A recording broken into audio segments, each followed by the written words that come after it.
કર્યું છે એ બીટને એમાં નાખવાનું છે. બીટને શેકવાનું છે. આવી રીતના શેક્યા બાદ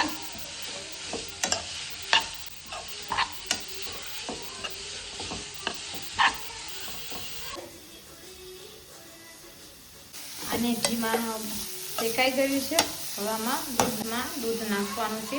દૂધ શેકાઈ જાય ત્યારબાદ એને ચલાવવાનું છે ધીમા તાપે.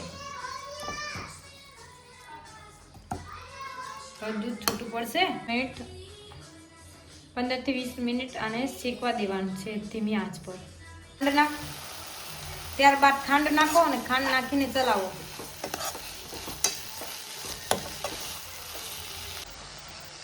ખાંડ નાખી અને અસલ શેકાઈ ગયો છે. ઘી નાખીને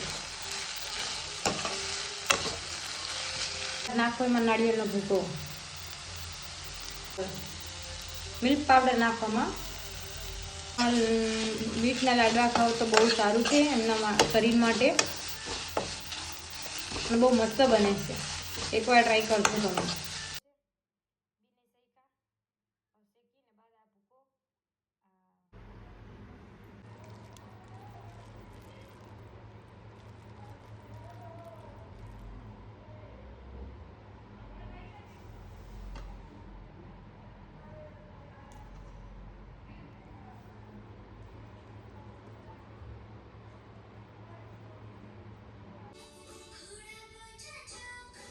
બીટ લાડવા